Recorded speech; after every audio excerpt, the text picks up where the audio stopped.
this TQC program, and so far here we are within the establishment of Twezimbe quality chicks. And when you look on my extreme left, there are the staff quarters. We have 2 houses on 1 block. Then from there we just come straight to the public toilet. This one is to serve an external purpose for those for the public which will be visiting the area, and we are doing that to separate activities so that those people who are outside should not interfere with the operation within the quarantined biosecure area, which is intentionally put there to separate activities and the operations, since we are trying to make sure that the quarantined area does not get people intruding inside, or other activities which are external getting mixed up with the activities which are taking place into the hatchery area or into the office area. So we have already separated by establishing a fence parameter, and this fence parameter is acting as a barrier on any traffic into the hatchery which is not official. This gate is particularly to serve the staff and any other strange visit or strange movement or trafficking into the hatchery. It has to serve the staff and visitors. And this particular small gate is leading us into the showers. The showers to be cemented. It has to be cemented by concrete, semi-concrete. And then on this particular path, they come on this particular entrance. This block is the shower block. It's the shower block which is serving an external traffic. Personnel and visitors, they have to enter into this particular shower block and shower. Remove their street clothes. After removing their street clothes, they shower, and after showering, they come and change. There is a changing room in the same place. They come in the changing room where they will meet the hatchery overlords. This is actually to control any germs which might be brought into the hatchery from the outside. So, and bring into the hatchery contaminating our product, because all is about quality. So from this perspective, we come out through the next door from the shower block, and if you observe at the entrance of the shower block, you will find there is a footpath. It is an operational office to the hatchery. And this one is to monitor any activities taking place within the hatchery area, within the quarantined area. It is even a supervisory office because, one, it will be monitoring the staff as they are entering into the hatchery, and it will also be monitoring from this way you can see to the extreme end of the hatchery and to the other end of the hatchery. So from that particular perspective, even when you are in this office, you will be able to monitor all the activities that are taking place within the hatchery. Now from the office, you look at the pavement. It's a beautiful pavement. This pavement has been done with the sleds, and then this particular concrete was made to make sure that any organic matter which it has stuck, which has remained into the boots, is removed as somebody is walking towards the hatchery building, into the hatchery building. On the right, in my extreme left far, you will see we have a generator. That generator is put into a gauge, and we have overhead water tanks. There is a bigger overhead water tank which is 5,000 liters, and then there is a smaller one which is 1,000 liters. This drainage provision you see from external, it only deals with the water flow, rainwater flow from the iron sheets. When the rain, it is gathered on the gutters, and those gutters will lead this water into these drainage tunnels we have made, and then it will be able to be shown its course down the valley in a specific area. That's why we have all these tunnels. It's a very big smart gate. It's a giant gate. This giant gate might excite everybody and feel that maybe it's one place where vehicles will enter the hatchery. But that should not be, and it is not supposed to be used in that manner. This major gate is only going to deal with dispatch and deliveries into and out of the hatchery, and especially the deliveries of eggs into the hatchery and the dispatch of chicks from the hatchery. That is the purpose of this particular giant gate, which you can see on my extreme left. Now the vehicle will come. After it comes, it stops. It comes by reverse and stops just on that line of the gate when it is open. And then the eggs will be received by attendants from there into the fumigation chambers. First of all, it will be put on the trolleys, transferred onto the setter trays, and then put into the fumigation chamber. Then from the fumigation chamber, the eggs will be transferred into the egg room, cold egg room storage.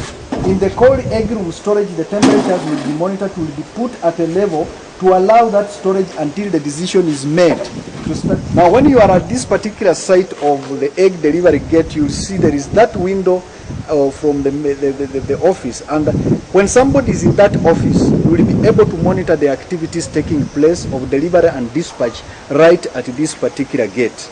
So there will be nothing to say that whatever was happening on the other end, it was not monitored if somebody was really keeping track of what is taking place at the hatchery. This area is for?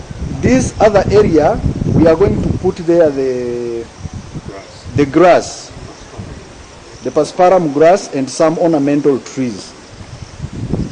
Then from there, I've just tried to explain, this door enters into the hatchery. After the delivery of eggs into the hatchery, the personnel will bring eggs through this particular door into the setting and grading area of the egg. At this particular place is where I say they are adjusted according to the number of days the eggs will be staying in the hatchery. They are not constant temperatures, but they are adjusted according to the number and the period of eggs will be in the cold room. It is from here the decision will be made as to when the eggs are being set, and they are brought on trolleys, put on the incubation trolleys, and put in the incubation machines. Here we have our incubation chamber. I've been talking about fumigating of eggs. We cannot fumigate eggs without this particular fumigation chamber. It will be a continuous process so long as we have received eggs. The door here will be opened, and after it has been opened, eggs will be put inside.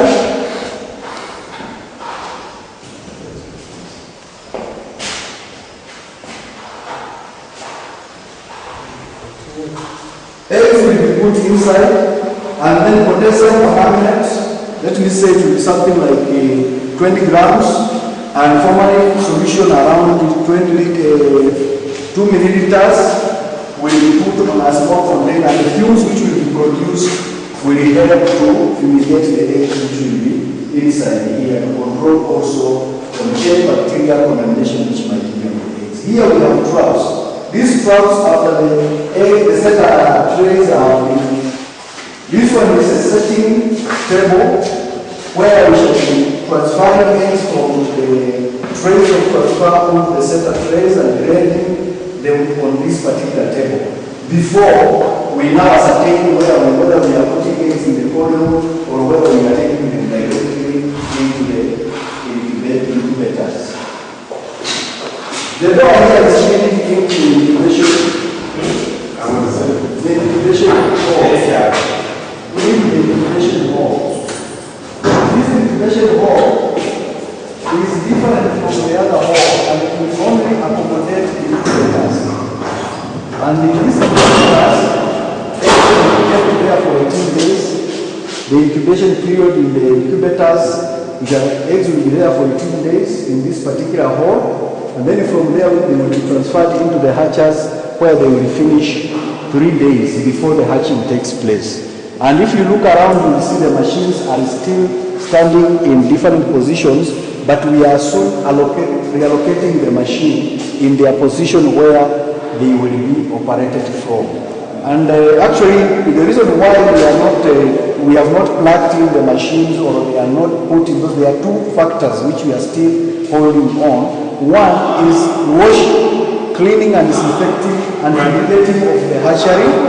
Second is the remember people to come and regulate the flow of current before we plug into the socket of the machine. So we are trying to give ourselves that time before we arrange and position this machine in the areas where we will be operating from. From this integration wall, there is another wall cell. This area we already accommodate hatches. These are the hatches I said after the eggs have been there for 18 days, they are transferred here for 20 days in those hatches to finish the process of incubation. And there are so many environmental factors which are controlled, which actually are taken care of during those two processes to make sure that we guarantee quality in our daily chicken production. So here is will be here for only 3 days, and then from there we shall be able to take our chicks out through the other door, which was called my extreme left. But there is also another small building, small cubicle structure in this hatchery area. This one we call it duck room. This duck room, when eggs are being transferred from the incubators, it is screened. We screen it by the process called coloring. We cover it, after covering, we confirm those eggs which are already having the chicks inside and those ones which don't have the chicks inside, which we refer to as clears. And we separate them, we condemn them, and we separate before we push these eggs in the chicks inside into the hatches to finish the process. The clears are separated by being screened in this area. This one is the grading, vaccination, and sorting area, whereby we select good chicks from bad chicks. We do all the vaccination process here, and the packaging of chicks is also done at this particular point. Then through that door, chicks are taken into the chick room, which is the holding ground, awaiting dispatch into the sailing centers. This area, if you look properly, is well cemented, and this area is only to cater for those buckets from the hatches after the hatching has taken place. There is a trough here which is just being finished, and there is a washing bay which has got a smooth floor. This washing bay is made like this to enable easy cleaning of the, after we have done all the activities here, the place will be so dirty. So we specifically for dipping in the buckets. After we have done our hatching, those buckets which have been carrying the chicks, they will be dirty. And this is the place there, and disinfectant is placed, and the buckets are dipped there before they are removed to be washed with a high pressure, jet pipe outside here on the pavement on the washing bay. There is something I just bypassed, and that is all about the exhaler and the inhaler. We saw them from outside, but then here you can see them from inside. You look here, this is how the inhaler drain is, and next to it is an extractor fan. This one is extracting air from out in, not in out. So it is bringing in fresh air in conjunction with the inhaler vents. The hatching area, we have three extractor fans. Two of them are bringing in fresh air, extracting fresh air from out in, and one at the extreme end is extracting any dirt air from inside, taking it outside. Because there are two processes taking place with living things. They inhale oxygen and they exhale carbon dioxide.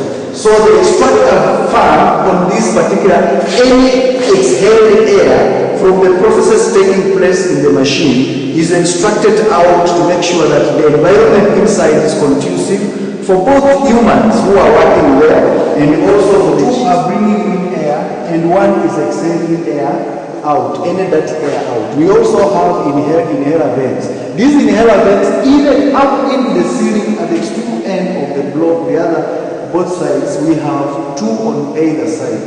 We have two on the north and two on the south, up into the ceiling board. And if you look up, there are some manifolds which are there. Now this one, they are just making air to circulate around and go through the inhaler vents which are inside the because actually aeration in the hatchery is of much importance. It is given priority. It is a priority factor, an environmental factor. So the airflow is a necessity for the processes taking place within the hatchery and in our incubation machines. So that is what is all about this particular hatchery. And when you look down here, there is also a drainage system. This one takes water, and that water after washing into the sock pit. It does not mix with those drainage systems which are outside. Actually, that is all about what we have within this. So there are some issues which was still lying behind, especially the chick room. The chick room now is just at the point of completion. The floor has been done, the skirting is also being done, and very soon, maybe tomorrow or the next after, we shall be through with the chick room and it will be ready for usage. Everything with the chick room has been funded and all the processes are going on well. In 2 days or 3 days time, we shall be through with the chick room. On the other side, at this gate, we just bypassed the gate, and I was showing you about the strategic positioning of our gate. But this gate still had work to be done.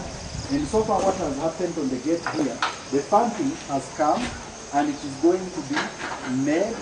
All the material are being brought on the side of the gate, and soon we shall have this place well made, levelized, and the pavement also provided at the same place to connect this gate with the proposed road, which is coming right from the main feeder road from Masuliita side. So all our gates are going to be made because they are already been funded and everything is in process.